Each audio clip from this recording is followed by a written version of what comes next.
guys ask me a bunch of questions and I repeatedly answer them.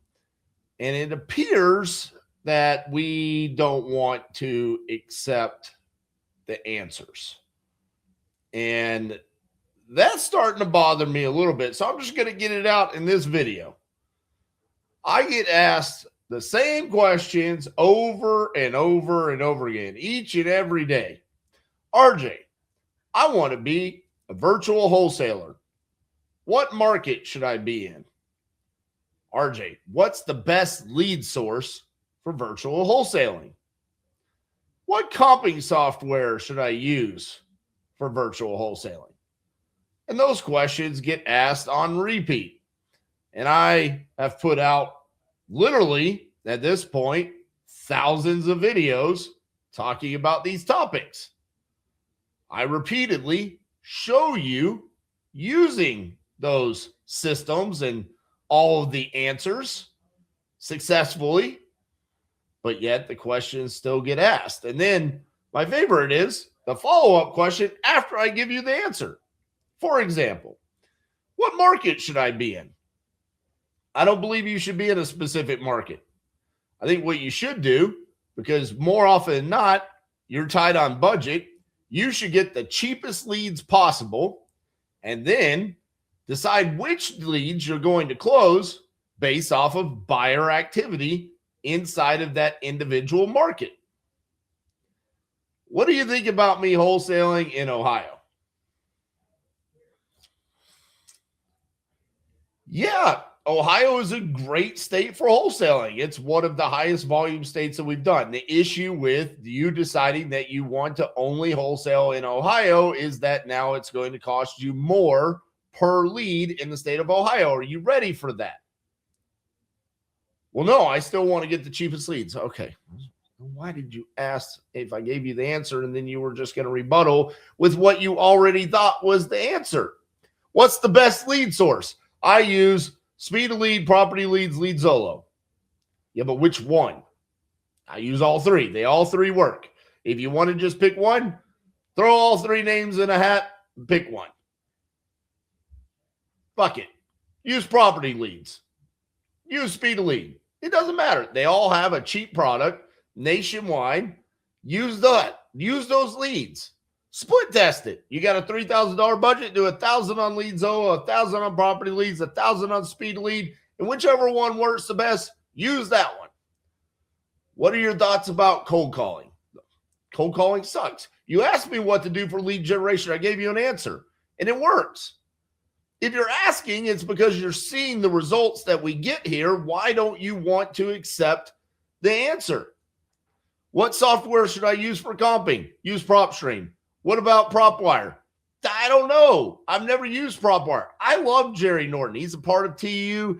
He's my friend. I'm sure PropWire is fantastic. I've never used it. I don't know how to teach you how to use it, and I don't know if it works. Why don't you want to accept the answer?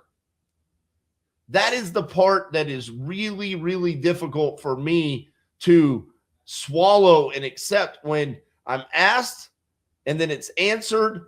And then there's a rebuttal question about, yeah, but, or what about this? Why does there always have to be a what about this when you're trying to duplicate what we're doing here at Titanium Investments? If you believe that what we're doing works and you've seen it work and you follow here on the channel, why not try to replicate that? And then instead of trying to find a better market, a better lead source, a better comping software, a better disposition software, you're solely focused on developing your own skill sets, because that's where you probably need to be focused on. People want to ask me, what CRM do you use? Use Resimply. Does it have AI? Does it do automatic appointment setting? What about the drip sequences? What about this? What about that? I don't even know what Resimply does. It doesn't matter. All I need my CRM to do is keep us organized on where we are in our leads. Everything else is just a shiny object. But yet, new wholesalers are solely focused on that. They're flip-flopping between CRMs like it's a meal in the middle of the day. Well, I ate eggs for breakfast. I'm not going to eat eggs for lunch. I had Reassembly last week, but now I'm on a Go High Level white label. I don't like that, so now I'm moving to this, and now I'm moving to that. And it's insanity. I don't understand the thought process. Look at someone's business and say, I like what they've got going on. I'm going to duplicate that and then go out and be solely focused on being as best as I possibly can at talking to sellers, comping and underwriting, dispositions, and solving title issues through transaction coordination. And those are the 4 pillars as a wholesaler that you should be focused on. But yet we're solely worried about lead generation, markets, softwares we're using. And that, to me, is irrelevant. That's why we always have the titanium fleet. And we just say, listen, I get it. You have to have systems in place, but here, use these. These work. Could something else have a little shiny object out there that could potentially be slightly better? Maybe. I'm not going to find out, because in the meantime, while you're trying to figure that out, I'm going to be closing deals. That should be the focus. The focus of solving sellers' problems, getting great at talking to sellers, listening, which, quite frankly, it's funny because you guys ask questions, I give the answer, and I feel like you're not listening. Maybe there's the issue with your seller calls. You're not doing a good enough job of listening to the sellers. And then developing your skill sets with comping and underwriting, building relationships with your end buyers, building relationships with closing attorneys and title companies. So the title issues that are inevitably going to happen in your transactions can be solved. This is where your focus needs to be on. And I'm telling you this because I see it day in and day out hinder wholesalers from advancing in their business. They're always worried about something else in their business besides themselves.